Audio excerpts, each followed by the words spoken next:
बिस्मिल्लाहिर्रहमानिर्रहीम। अस्सलाम वालेकुम नाज़रीन, आज की इस वीडियो में जो हम लोग इस सॉफ्टवेयर की billing system, stock management system, ये सॉफ्टवेयर जो है इसकी हम ट्रेनिंग स्टार्ट करते हैं कि किस तरीके से हमने जो है ना वो इस पर काम करना है। तो डाटा एंट्री से लेकर बिलिंग प्रिंट तक जो है, और इसके अलावा स्टॉक जो इसका मैनेज होना है, यानी कि उसका जो सेल्स हैं उसकी जो लिस्ट वगैरह जो प्रिंट निकलने हैं, यानी कि जो डेली रिपोर्ट है, इसकी जो इनकम स्टेटमेंट है, हर चीज़ जो है वो यहाँ पे हम इसमें देखेंगे कि किस तरीके से हमने उसको मैनेज करना है, किस तरीके से हमने डाटा एंटर करना है। तो सबसे पहले जो है वो हम क्या करते हैं, सबसे पहला जो काम हमने करना है वो डाटा एंट्री का काम है। तो उसके बाद बाकी प्रोसीजर होगा इसका। तो डाटा एंट्री के लिए आप सबसे पहले जाएंगे इंसर्ट पे। तो पहला काम इंस्टॉलेशन के बाद हमने एक तरतीब में, एक सीक्वेंस में हमने ये काम करना है। उसी सीक्वेंस में हम ये वीडियोस बनाएंगे, ठीक है। कुछ काम जो है ना वो सिर्फ एक दफ़ा ही होंगे और कुछ काम जो है वो रिपीटेडली होंगे। जिस तरह बिल बनाना जो वो रिपीटेडली होगा, लेकिन डाटा की इंसर्शन जो है वो एक दफ़ा ही होगी, ठीक है। ये स्टार्ट से हम स्टार्ट करते हैं। तो सबसे पहला काम आपने जो करना है वो इंसर्ट पे जाके सबसे पहले ब्रांड यानी कि कंपनी का नाम जो है वो आपने ऐड करना है। फॉर एग्जांपल अगर आपकी जो शॉप है शूज़ की है, तो शूज़ की जो कंपनियां होती हैं जिनसे आप परचेजिंग करते हैं, कंपनियों के नाम, ठीक है। जिस कंपनी का शू है उसका नाम आप यहाँ पर एंटर करेंगे।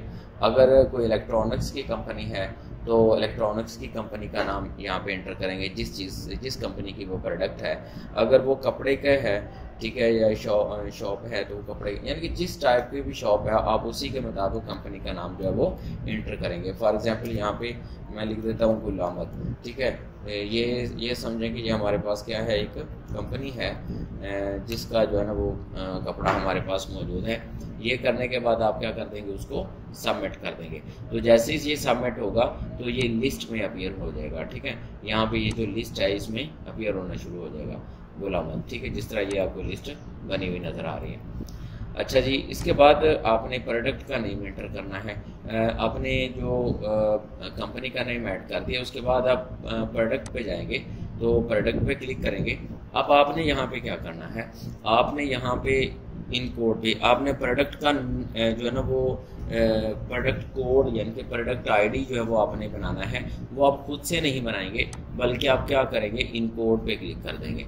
जैसे ही आप इन कोड पे क्लिक करेंगे तो इनकोडर जो है वो क्या कर देगा, एक असाइन कर देगा आपको नंबर, और वो नंबर का बारकोड भी आपके पास बन जाएगा, आप वहाँ से प्रिंट भी कर सकते हैं। अच्छा जी, उसके बाद आप क्या करेंगे, बाकी चीज़ें, सारी चीज़ें आ गई आपके पास, ठीक है, और प्रोडक्ट कोड भी आ गया। उसके बाद यहाँ पे कंपनी का नाम अगर बाय डिफ़ॉल्ट जो वो सिलेक्टेड होगा तो ठीक, अदरवाइज़ आप यहाँ से कंपनी का नाम, जिस कंपनी की वो प्रोडक्ट है उसका नाम जो है वो यहाँ पे चेंज कर लेंगे। करने के सिलेक्ट कर लेंगे, सिलेक्ट करने के बाद सिलेक्ट करना, टाइप नहीं करना, आपने सिलेक्ट करना है। यानी कि अगर आप यहाँ से ये TA लिखेंगे, आप देखें यहाँ पे दो तरह के आपके पास प्रोडक्ट है, उसको आप जो है वो सिलेक्ट करेंगे। तो ये मैंने सिलेक्ट कर लिया, ठीक है। उसके बाद आप क्या करेंगे, प्रोडक्ट का नेम यहाँ पे एंटर करेंगे, ठीक है। जो भी प्रोडक्ट का नेम है, यानी कि वो कॉटन में है, अगर आपके पास वो प्रोडक्ट है वो किसी और टाइप की, उस हिसाब से मैं कपड़े को मद्देनजर रखते हुए आपको ट्रेंड कर रहा हूँ, ठीक है। तो प्रोडक्ट का नेम मैंने यहाँ पे एंटर कर दिया। उसके बाद हम क्या कर देंगे, इसको सबमिट कर देंगे, ठीक है। तो कंपनी का नाम जैसे ही आप सबमिट करेंगे तो यहाँ पे दो इफेक्ट्स आएंगे। एक तो ये कि यहाँ पे आप प्रोडक्ट का नेम यहाँ पे अपीयर होना शुरू हो जाएगा, और दूसरा ये कि भी आप का जो स्टॉक है वो स्टॉक में भी ये चीज़ एंट्री जो है वो एंटर हो जाएगी, सबमिट हो जाएगा डाटा, तो यहाँ पे वो शो होना शुरू हो जाएगा। अब यहाँ पे क्या करेंगे, आपने स्टॉक, कितना स्टॉक आपका पड़ा है उसकी परचेज प्राइस और सेल प्राइस, आपने यहाँ पे व्यू में जाके स्टॉक में चले जाएंगे, व्यू में जाएंगे, वहाँ पे आप स्टॉक में चले जाएंगे। स्टॉक में जाके आप उस प्रोडक्ट को क्लिक करेंगे, यहाँ पे आईडी आ जाएगी और उसको अपडेट कर देंगे, ठीक है।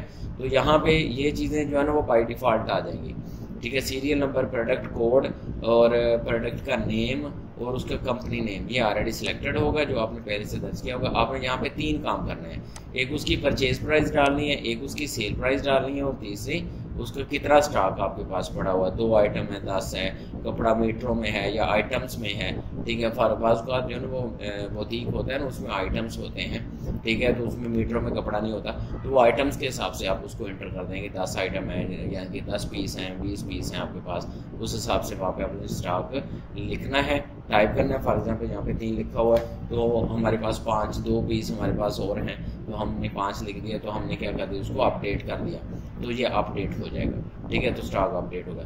अब यहाँ तक आपने स्टॉक इंटर कर लिया है, यानी कि आपका स्टॉक जो है वो इंटर हो चुका है अब यहाँ तक, ठीक हो गया। अच्छा जी, उसके बाद जो है जब ये स्टॉक उसका एंटर हो गया, तो अब आप क्या करेंगे कि उसके बाद बाकी प्रोसीजर जो है वो हम अगली वीडियो में देखेंगे। यहाँ तक जो है ना वो स्टॉक एंटर करने का काम जो है वो आपका कंप्लीट हो चुका है, ठीक है। तो मिलते हैं नेक्स्ट वीडियो में इंशाल्लाह नेक्स्ट प्रोसीजर के साथ, के नेक्स्ट हमने क्या काम करना है। शुक्रिया, अल्लाह हाफिज़।